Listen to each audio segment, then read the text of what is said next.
Merhabalar, hoş geldiniz. Umarım iyisinizdir. Bugünkü açılımımızın konusu aklındaki kişinin kalbinin kapılarını, zihninin kapılarını sana açıyorum.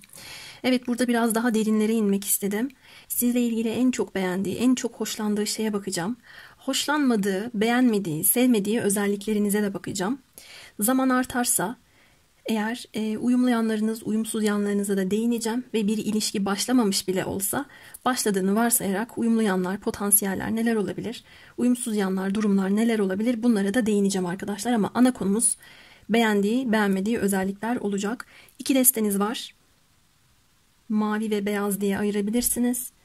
Ben destelerle seçemiyorum, objeler seviyorum diyorsanız da ilk objemiz mavi taşlı mum. Mumluk.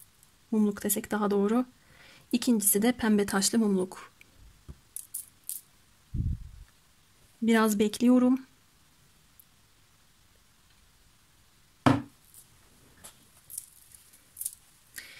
Ve maviden başlıyorum.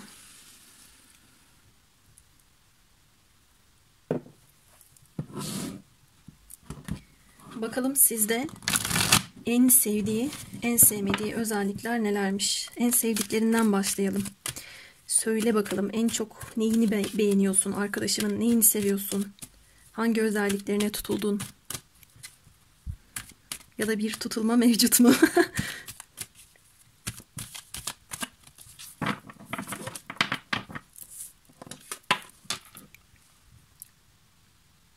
Sorumluluk alabiliyor oluşunuz. Üşengeç, tembel olmayan yapınız. Fedakar oluşunuza hayran olmuş diyebilirim. Belki başka insanların yapacağı şeyleri de kendiniz üstleniyorsunuz. Başka insanların 1 saat içerisinde yapacağı durumu siz 10 dakikada yapabiliyorsunuz belki. Yorulmanıza rağmen aldığınız işi, projeyi bitirmeniz, burada hedefe ulaştırmanız, kanınızın son damlasına kadar savaşmanız, uğraş vermeniz, yorulsanız da, bıksanız da, burada tatlı bir inatçılıkla ben bu yola baş koydum deyip böyle o yolda gidişinize hayran olmuş olabilir. Bazen bazı kartların doğrudan olumsuz anlamları da gelebilir ama ben bunu beğendiği noktalar olarak çevirip yorumlamaya çalışacağım. Burada anahtar kelimemiz fedakarlık.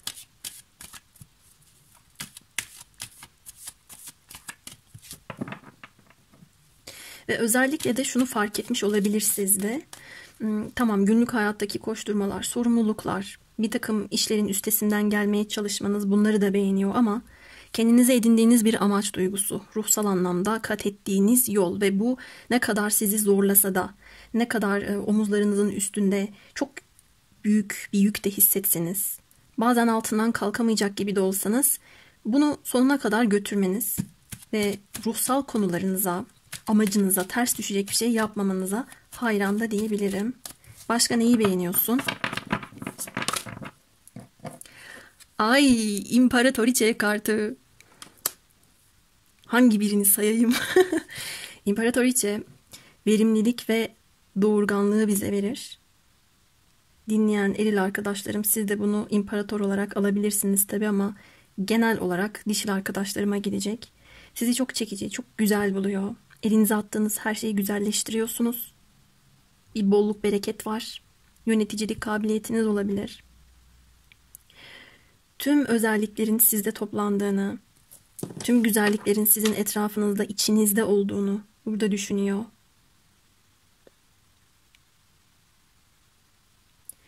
Kendi hayatınızda da her şeyi böyle güzelleştirebiliyorsunuz. Dokunduğunuz insanların hayatında da böyle bir etkiniz oluyor. Yenilik, neşe, mutluluk, verimlilik, şans, bu gibi faktörlerle sizi değerlendiriyor. Bir insanın hayatında kesinlikle olması gereken bir kişisiniz. Size karşı fazlasıyla da çekim hissettiğini görüyorum. Başka? Ve size öyle bir üst noktaya konumlandırmış ki bir tık üstünüz yok. Başka? En çok neyini beğeniyorsun, seviyorsun arkadaşımın?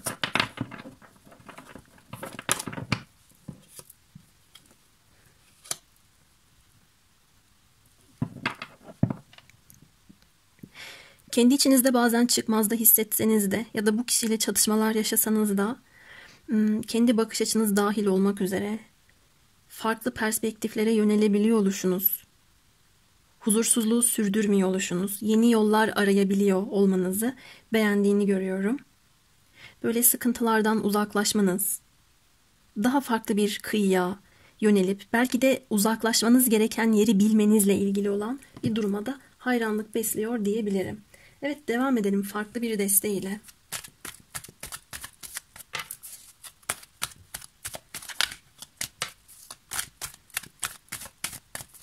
En çok neyi seviyorsun? Neyi beğeniyorsun? Söz geldi burada bir yüzükle. Ama kelime benim dikkatimi çekti. Bir söz verdiyseniz sözünüzde durmanız, emek vermeniz veya ilişkilerle ilgili bakış açınız olabilir. İlişkilere yaklaşımınız olabilir. Eğer gerçekten bir yüzük bağlantısı varsa bu kişi o benim için doğru insan diyor size. Sevgi dili, derin sohbet. Evet, burada iletişiminiz.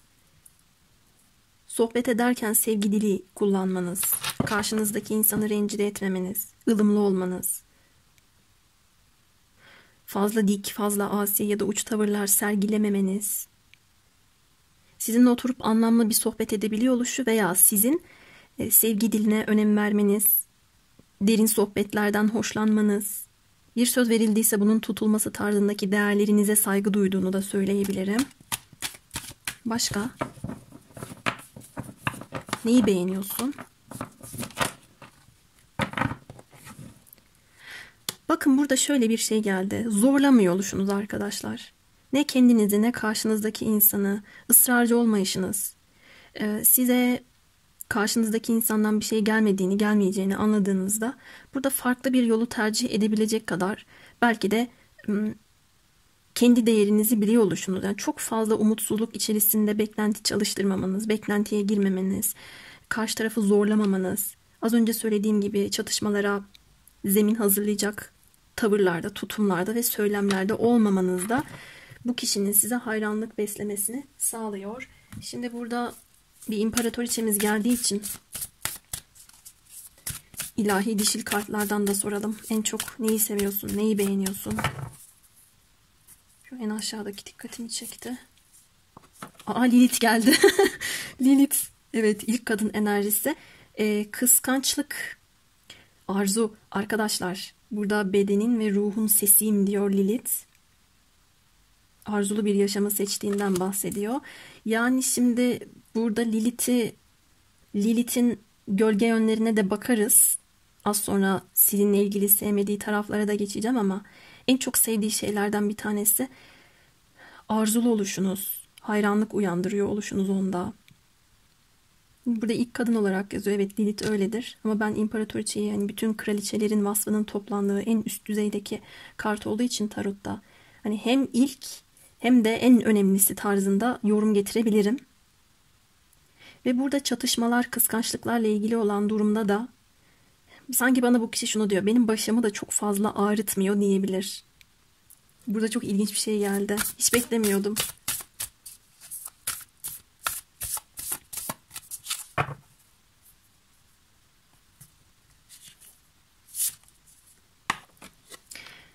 İmparatoriçemiz de burada. Burada da bir patroniçe geldi. Mucizeleri yaratabilecek güce sahip olduğunuzu düşünüyor ve bu özelliğinize hayran. Bazı şeylerin anahtarı, bazı şeylerin kilidi. Burada bir kolye gibi, ip gibi bir şey resmedilmiş. Her şey diyebiliriz buna. Her şeyin sizin ellerinizde olduğunu düşünüyor olabilir. Bu gücünüze de hayranlık beslediğini görüyorum. Mucizeleri yaratabiliyorsunuz. Bir tane daha alalım.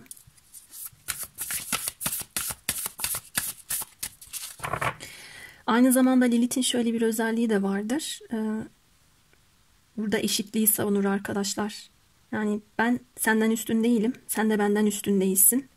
Biz ikimiz eşitiz der. Eğer böyle kadın erkek ilişkilerinde eşitlikten yana ve kendi hakkınızı da gerektiği yerde savunan bir yanınız varsa, ama tabii bunu sevgi dili kullanarak yapıyorsunuz. Her ne kadar Lilith'in gölge özellik çalıştırdığını bir yandan unutmamaya da çalışsam burada hayranlık beslediği kısımlardayız. Böyle yaptığınız için bunu sevdiğini vurguluyor bu kişi. Başka neyi beğeniyorsun?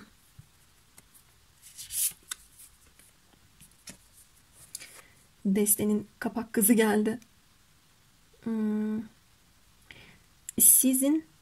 Sizden o kadar garip bir ve tuhaf bir şey hissediyor ki arkadaşlar, bu kişinin iç dünyasında daha önceden karşılaşmadığı bazı duyguları tetiklemiş olabilirsiniz. Dünyayla cennet arasındaki bir köprü, bir bağlantı olduğunuzu, onu daha farklı bir şeyle tanıştırdığınızı, ilahi dişil enerjiyle dolu olduğunuzu hissediyor. Bu kişi eğer sizi daha tam yaşayamadıysa, tanıyamadıysa, çok yoğun bir tutku ve merak enerjisi içerisinde arkadaşlar. Şimdi geliyorum hangi özelliklerinizden haz etmediğine, hoşlanmadığına. Şu Lilith'i kaldırmayacağım. Bu Lilith burada bir dursun. Mesela Patroniçe kartı da gölge özellik açısından ele alabiliriz. Her şey bir dozdur arkadaşlar. Yöneticilik vasfı var diye bunu kötüye de kullanabilir. Dikte edebilir, hükmedebilir. Sevgi dili yerine emir kipiyle konuşup karşısındaki insanı rahatsız edebilir. İşte burada sizin gücünüzü doğru kullanmanızla ilgili bir durumu bu kişinin çok beğendiğini gördüm. Peki, sizde sevmediği şeylere bakacağız. Neyi sevmiyorsun? Neyi beğenmiyorsun? Kart pozitif de düşse ters yorumlayacağım.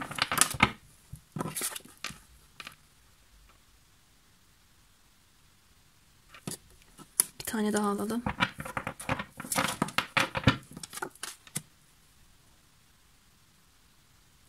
Arkadaşlar, bu kişi sizi çok gizemli buluyor olabilir. Hem gizemli buluyor, bu gizeme çekiliyor. Hem de bu gizemin içerisinde kendisini güvensiz bir noktada hissediyor. Onu karıştırıyorsunuz enerji olarak ve bundan hoşlanmıyor. Aynı zamanda sezgilerinizin kuvvetli olması bir anlamda işine de gelmiyor olabilir. Bakın burada tarot okuyan bir kişi resmedilmiş. Spiritüel bağlantılarınız, 6. hissiniz hem size çok fazla çekilmesi hem de sizi çok gizemli, belki ulaşılamaz, daha çekinik ve bir yerde kapalı bulması olabilir. Burada iç dünyadaki kapalılıktan bahsediyorum. Yanlış anlaşılmasın.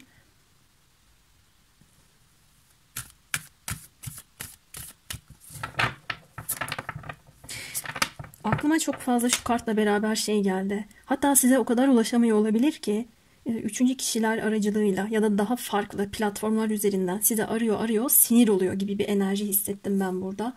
Kıskançlık olabilir arkadaşlar.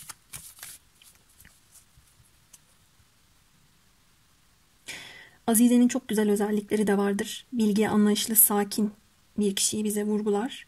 Çekici özellikleri de belki bu sakinliğinizden kaynaklanıyordur. Yani size çekilmesi.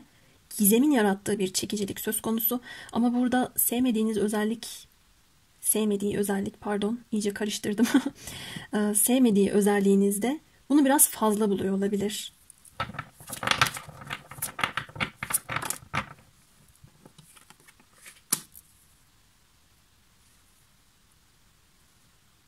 Kartın kendi anlamlarından daha bağımsız bana hissettiren şeyler, onu yakıyorsunuz ya da yakmışsınız. Arzularla, tutkularla ve kesinlikle o kapıdan geçtiğinde ya kendisini mahcup hissediyor ya da ona öyle hissettiriyorsunuz. O kadar şimdi bilgelik, anlayış, sakinlik, nerede, nasıl, ne zaman konuşacağını, davranacağını bilmek gibi durumlar da bazen karşımızdaki insanlara sorun olabilir. Çünkü ona bir şey aynalarız. Bak sende şu yok ya da sende şu var gibi. İşte fazla bilgi oluşunuz da ona batıyor olabilir arkadaşlar. Burada küçük düşme, mahcup olma, ego, iç çatışma. Bazı özelliklerinizin onun bilinçaltına mesajlar aktardığını görüyorum ki bundan pek haz etmiyor.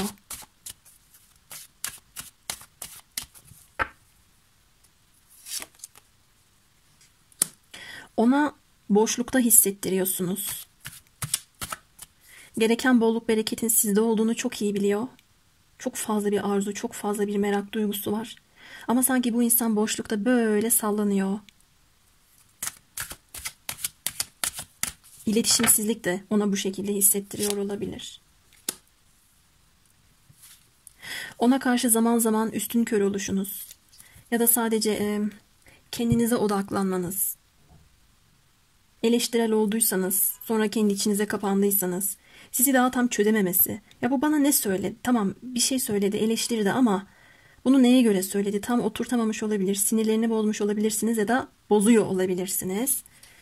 Belki size üstünkörü davranan kendisiydi ve siz de kendinizi kapattınız. Durumunuza göre alın.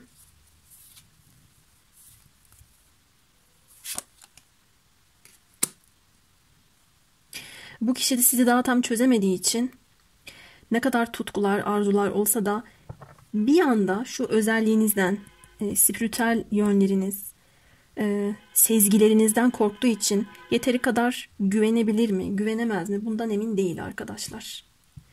Ben burada doğrudan sevmediği, beğenmediği gibi tam yorum getiremedim ama burada bir emin olamama var. Ya da ona yansıttığınız şeylerden çok haz etmeme durumu çıkmış. Lilith'le bağlantı kuracak olursak,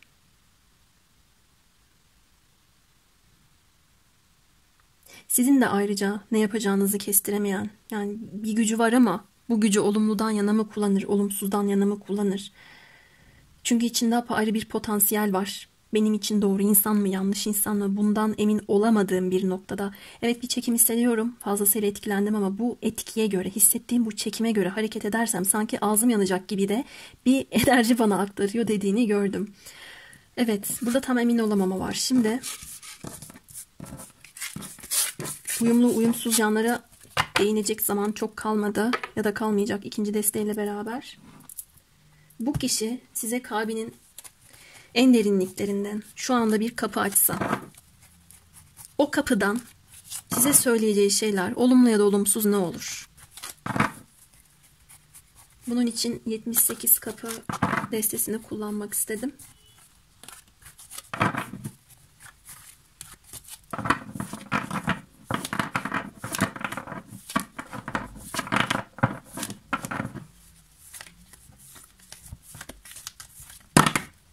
Çok düştü.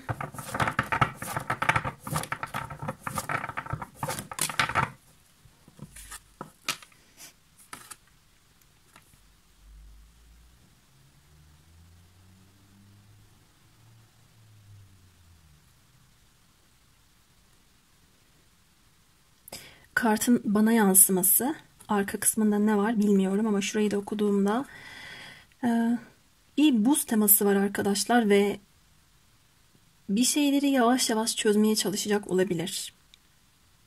Ya da artık şu benim görüş alanımla ilgili durumları netleştir demek isteyecek olabilir size.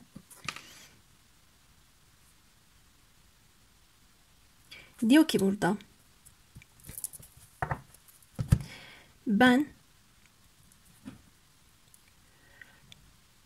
öncelikli olarak bilmediğim, yeni gelen insanlara, ortamlara, arkadaşlara çekilme konusunda hızlı, belki de öncesinde bir amaç duygusu olmadan hareket eden biriyim. Annemden, babamdan böyle gördüm veya anne baba problemlerim yüzünden sorumluluklarımla ilgili her zaman sıkıntı yaşadım diyebilir. Ama ilerleyen dönemlerde seni tanıdıkça neyi istediğimi ya da neyi istemediğimi anlayarak, kendi içimdeki potansiyeli keşfederek, senin bana göstermiş olduğun şeyleri aslında kasıtlı değil ya da yapmış olduğun eleştirileri bana düşmanlaşarak değil, tamamen tarafsız, tamamen iyiliğimi istediğim bir şekilde yaptığını yeni yeni anlamaya başladım ya da sürecinize göre başlayacağım. Sen hem kendi hayatında başkaları için hem de benim için örnek bir lidersin. Bana neyi geliştirmem konusunda yol gösterdin. Sevgiyle beraber ancak bir aile kurmak ya da bana yakın hissedeceğim insanlarla bir arada olmak gibi bana bir amaç aşıladığında diyebilir arkadaşlar. Burada tamamlanma duygusuyla ilgili bir şey var. Aynı zamanda buzları eritmek, görüş alanını açmak, buradaki buğuyu ya da bulanıklığı netleştirmekle ilgili bir durumu da derinlerden sizden istiyor ya da talep ediyor olabilir. Evet, benim söyleyeceklerim bu kadardı. Mavi taşlı mumluk için. Şimdi hemen öteki destemize geçiyorum. İkinciden devam ediyorum. Bakalım sizde nelerle karşılaşacağız. Evet, söyle bakalım. Bu videoyu izleyen arkadaşımın en çok beğendiğin özelliği ne?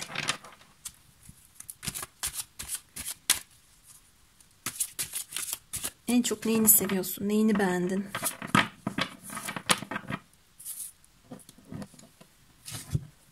Dünya kartı. Bu Da Vinci Tarot'un anlamı biraz farklı arkadaşlar. Klasik tarottaki anlamlarla çok örtüşmediği yerlerde oluyor. Bilginiz olsun. Şimdi burada size şurada kırık bir yumurta var, bakın. İstediğiniz zaman, canınız isterse ya da keyfi gibi bunu algılamanızı istemiyorum ama gerçekten istediğinizde, kendinizi hazır hissettiğinizde o dengeyi, o bütünlüğü bozmadan kendi dünyanız bir yumurta olsun. Siz de o yumurtanın içindeki civciv olun. Bakın nasıl bir benzetme çıkıyor. Bu yumurtadan çıkabilecek kadar hazır, başarmak için can atan ya da sınavı geçmiş ya da sizi böyle doğal bir güzellikte bulduğunu söyleyebilirim. Yani burada zamanı geldiğinde bir şeyler yapabiliyor oluşunuz.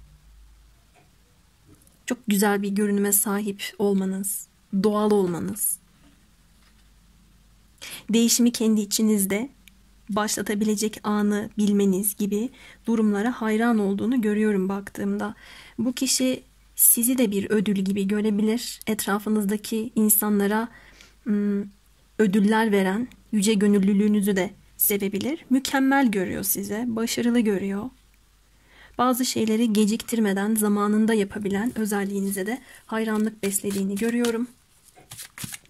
Aynı zamanda bir gerçeklik durumunuz da var.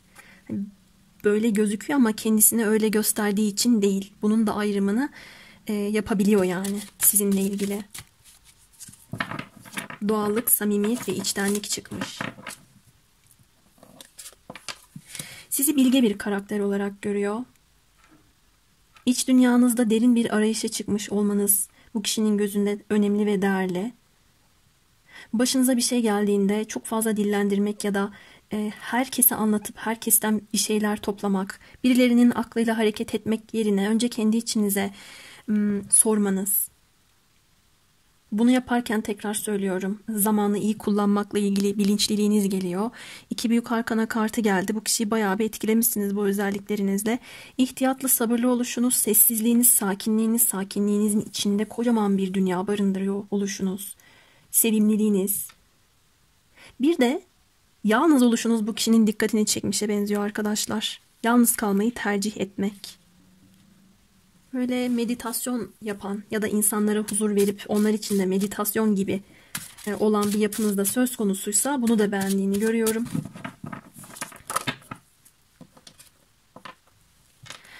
Size zararı dokunacak istemediğiniz durumlara hayır diyebilme özelliğiniz var ve burada kibarca reddetme ya da ben almayayım, teşekkür ederim ya da şu anda bunun için doğru zaman değil, bunu yapabileceğimi düşünmüyorum deyip burada yine de sınırları çok güzel belirleme, kendi gerçekliğinize uymayan bir durumun içerisinde olmama durumunu da gördüm. Dikkatimi bir şey çekti. Bu kartın önünde, adamın önünde çok fazla bir şeyler var böyle tabağın içinde yiyecek içecek ama ellerini böyle yapmış sanki. Hayır, ben bunları almayacağım, teşekkür ederim der gibi. Belki de bu yiyecekler adama dokunan yiyecekler ya da hoşlanmıyor. Burun kıvırma anlamında kastetmedim. Bana hissettirdiği durum şu. Bu kişinin sizde beğendiği şey açgözlü olmamanız. Bazı şeylere toksanız yine de olsun, cebimde dursun, yine de önümde dursun, yemesem de gözüm doysun tarzında bir enerji içerisinde değilsiniz arkadaşlar. Azı karar, çoğu zarar ilkesi burada çıkıyor. Bunu hayatınıza uygulayabiliyor olmanıza hayranlık beslediğini görüyorum. Burada aynı zamanda etik ve ahlaki değerlerle ilgili bunu yapabiliyor olmanıza da hayranlık besliyor. Devam edelim. Sizin hayatınıza, dünyanıza, yaşam tarzınıza ne uygun değilse sanki onun kabul etmiyor gibisiniz. Benim niyetim bu değil, benim amacım bu değil, aradığım bu değil diyebiliyorsunuz sanki. Devam edelim. En çok neyinizi beğeniyor? Bir yaz mevsimi geldi. Güneş gibi içini ısıtıyor olabilirsiniz. Dünyanın altına kocaman bir güneş gelmiş. Belki onun dünyasını ve başka kişilerin de dünyasını ısıtmanız, enerji vermeniz, mutluluk vermeniz. Böyle bir anda paylaştıysanız eğer, onun aklında çok güzel bir anı, ona düşündükçe huzur veren bir hatıra olarak da kalmış olabilirsiniz. Tabii hani bir dünya gibi, bir güneş gibi de görüyor diyebilirim. Başkalarının dünyasına ışık olmak, başkalarının dünyasını ısıtmak anlamlarının haricinde. En sevdiği mevsim yazsa onun için bir yaz gibi olabilirsiniz.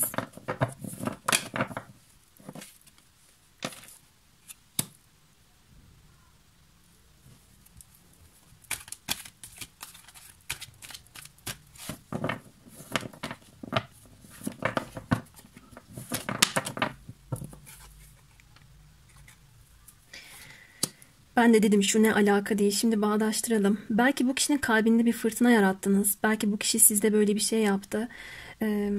Kendi kendinizi geriye çekip iyileştirebilme özelliğinize hayranlık beslediğini görüyorum. Ya da bu kişiye siz merhem olmuş olabilirsiniz. Olumsuz anlamda söylemiyorum, yanlış anlamayın.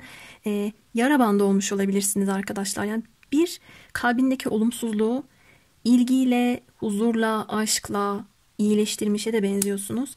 Ama hepsiyle birleştirecek olursam bu kişinin ağırlıklı yorum olarak sizde en çok beğendiği şey şu: bu benim kalbimi kırdı. Bana bir kalp fırtınası yaşattı. Beni çok üzdü. Hem de bu bir yaz mevsiminde olmuş olabilir.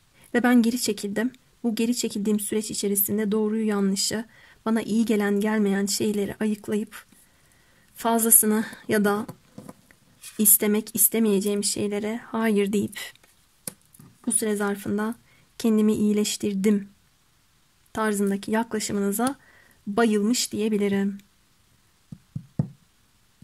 Sizde de şu desteden kullanacağım. İlki daha farklı gelmişti, o yüzden. Bakalım başka hangi özelliğinizi beğeniyor? Burada bir olay var sanki. Siz bu insandan biraz birkaç adım geri durduysanız ya da kendinizi kapattıysanız o dünyada onun gözünde çok güzelsiniz. Bir yaz mevsiminde de bir şeyler yaşanmışa benziyor. Kalpler kırılmış olabilir. Bir kalbine ya da o sizin kalbinize bir çizik atıp kanatmış olabilir.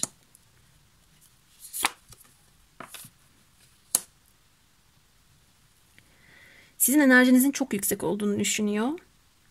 Telepatik olarak başka insanlarla ya da kendisiyle iletişim kurabiliyor oluşunuza hayran. Frekansınız yüksek. Enerji veriyorsunuz. Kendinizi de besleyen bir özelliğiniz var. Sosyal olabilirsiniz arkadaşlar. Sinemaya, tiyatroya giden ya da sahne sanatlarıyla ilgilenen biriyseniz eğer, bunlara da hayranlık beslediğini, bu özelliklerinizi çok çok beğendiğini görüyorum. Aktif oluşunuz, sosyal etkinliklere katılıyor oluşunuzu beğeniyor.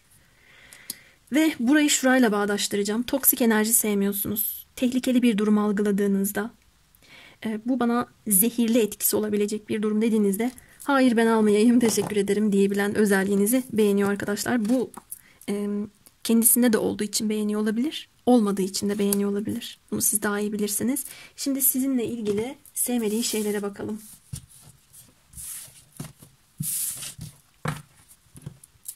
Evet, neleri sevmiyorsun?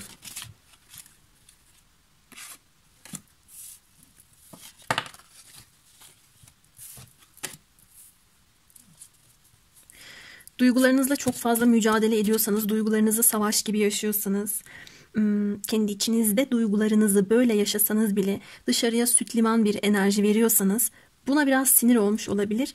Veya arkadaşlar, şimdi burada bir telepatik bağlantı ya da iletişimle ilgili bir enerji aldığım için sizin bu kişiye olan etkiniz de bu olabilir. Yani ona kendi iç dünyasında duygusal yüzleşmeler yaşatmanız, kendi iç dünyasında aşkı, sevgiyi savaşır vaziyette yaşaması. Sinir olduğu bir durum olabilir. Hepiniz için geçerli olmasa da burada 2 tane eril kişi çıktı. 2 kişi arasında kararsız kalan ama size en çok yatırım yapacağını, sizin için en çok savaşacağını düşündüğünüz kişi, kimse, belki de ona şans verme durumunuza çok ilginç. Bu kişi sinir oluyor. Çünkü arka planda seni en çok ben severim ya da benim sevgime, kendini böyle geriye çekerek, tek başına kendini iyileştirerek, iyileştirmeye çalışarak ya da benim sevgim böyle hayır teşekkür ederim deyip kabul etmeyerek beni görmezden geldiğimi hissettiriyorsun. Ya da ekstra bir savaş vermem konusunda bana bu konuda alenen olmasa da dolaylı olarak çok gizli bir şekilde baskı yaptığını hissediyorum ve bundan da hoşlanmıyorum diyebilir. Çok ilginç geldi bu kısım gerçekten. Şöyle bir senaryo da var. Ben duygulara odaklıyken sen paraya, maddiyata, kendi hayatında ayaklarının yere sağlam basmasına odaklısın. Bu da benim hoşuma gitmiyor diyebilir bir kısmınız için. Entelektüel, kesin ve netsiniz. Bu kadar kesin ve net oluşunuzu da bir yerde beğenmiyor olabilir. Sürekli kendinizi savunuyor ya da kendi düşüncenizin doğruluğunu bu kişiye anlatmaya çalışıyor olmanız da bu kişiyi sinir ediyor olabilir arkadaşlar. Çünkü burada bir ateşli bir uyumsuzluk geliyor.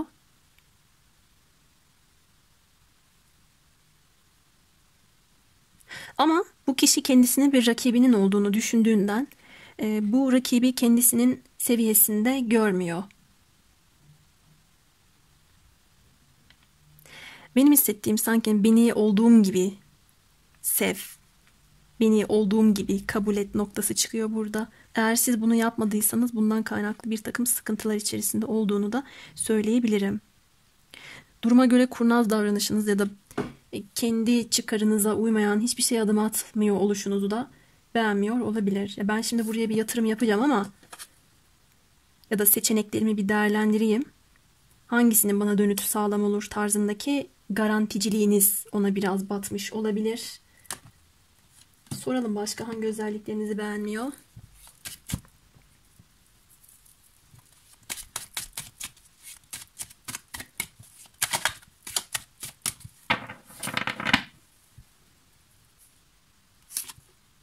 Yargılayıcı. Evet, aşkı savaş gibi yaşamak, yargılamak. Yani mesela burada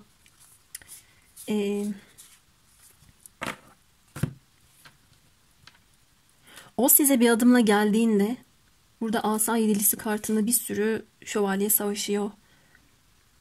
Hemen bir savaş açmak ya da size yapılmış bir müdahale gibi değerlendirip hemen böyle bir muhalif tavırlar sergileyip kendi düşüncenizi, kendi doğrunuzu, kendi çizgilerinizi ya da kurallarınızı karşınızdaki kişiyi yargılayarak ifade etmenizden hoşlanmadığını görüyorum. Deminki kart geldi. Onun ihtiyaçlarına ya da onun düşüncelerine üstünkörü davranıyor olabilirsiniz veya o size üstünkörü davrandıysa ona karşı yargılayıcı bir tutumunuzdan hoşlanmıyor. Sen zaten şöylesin, böylesin, hep de böyleydin gibi. Kendimi kestim bu arada, daha bir şeyler çıkıyordu ama. Çocukça. Ben burada çok çocukça tavır davranışlar görmüyorum ama bazı şeyleri çok uzatan, genel anlamda sakin olan ama böyle bir bam telinize dokunulduğunda verdiğiniz tepkileri belki de çocukça bulan bir yapıda olabilir bu kişi. Veya kendisi çocukça davrandığında, üstünkörü davrandığında hemen onu bir gömmek gibi. Bakın burada toprağa kazıyorlar. Onunla ilgili olan durumları yok etmeye meyletmeniz gibi olan bir durumdan da haz etmediğini görüyorum. Burayı biraz daha detaylandıralım mı? Hangi desteden açsam ki? Şundan açayım yine. Sadece bir tane daha almak istedim. Sonra da arkadaşlar bu kişinin kalbinin derinliklerinden bir kapı açılsa size ne söylerdi? Buna bir şey yapacağım. Bu kişinin çok fazla hayatı sorgulamasına neden olmuş olabilirsiniz. Belki de yargılayıcı tavırlarınız hayatının ucuz, basit bir roman olduğunu ona yansıtmış olabilir. Şakaya vuruyorum biraz.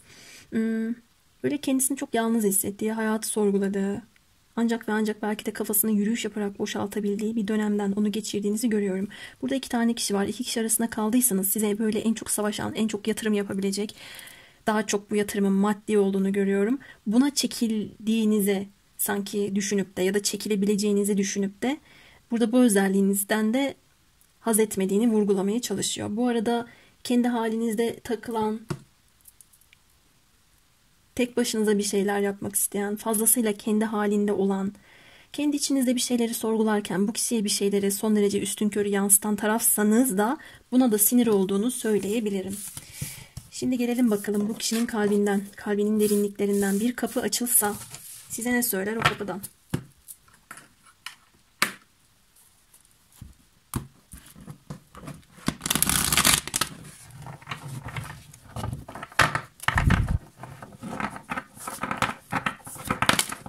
Bir tane alacağım sadece. Önce arkasına bakayım. Evet, kelebek, özgürlük, değişim, dönüşümü bize verir. Değişim, dönüşümle ilgili bir mesaj söyleyecek olabilir.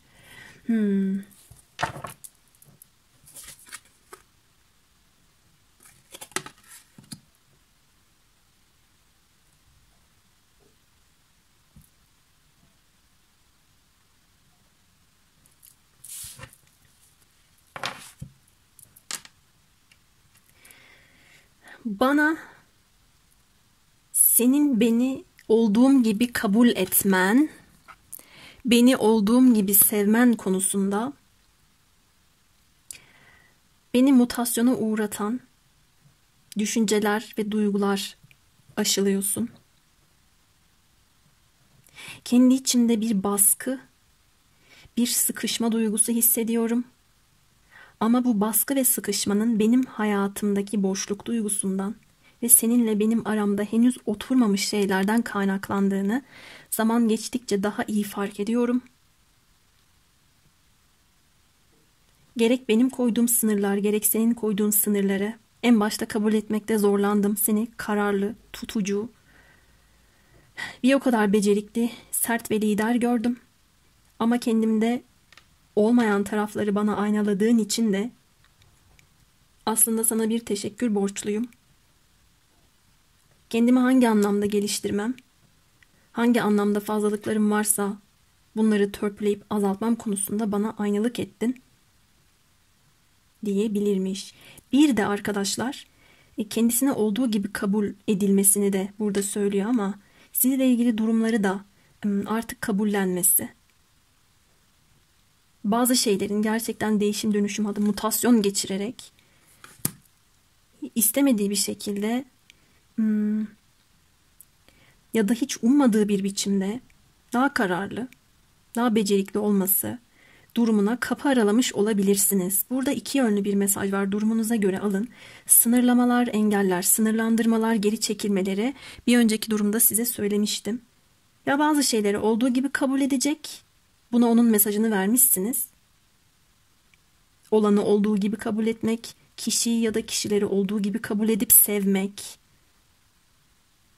Ya da henüz olmamış bir durum varsa, bakın bu da olabilir. Ya ben de böyleyim. Ya tamam sen bana bunu aynalıyorsun ama benim bunu yapabilmem için, bakın buradaki çizgiler bize bir aşamadan bahseder. Benim bunu yapabilmem için yani önce bir şeyleri kabul edip sindirmem lazım. Sonra bir karar almam lazım. Sonra aldığım kararı belki de sıkı sıkı tutmam ya da bırakmam gereken şeyler varsa onlar konusunda esnek olmam lazım diyor. Yani burada kendi durumuna göre bunu şekillendirmeye çalışacak. Bunu yapabilecek beceriye sahip miyim değil miyim? Gereken liderlik vasfı bende var mı? Tüm bunlarda bir aşama diyor. Ben burada şunu hissettim. Bu kişi sizle ilgili olan durumları daha tam kendi içinde oturtamamış. Bir boşluk duygusu var. O boşluk duygusunu sıkıştırıyor. Ne yapması gerektiğiyle ilgili kendi içinde henüz net bir dengeye gelememiş bir mutasyon sürecinde. Bu kişi bir değişim aşamasında arkadaşlar. Ve bir karar aldıktan sonra sıfırdan bir şeylere başlama evresinden de kartımız söz ediyor. Hakkınızda hayırlısı olsun. Burada bir değişim dönüşüm var ama. İkiniz arasındaki mevzuda da olabilir. Evet, açılımınız böyleydi. Ben çok keyif aldım yine yorum getirirken. Umarım siz de almışsınızdır. Sonraki açılımlarda görüşmek üzere. Kendinize iyi bakın.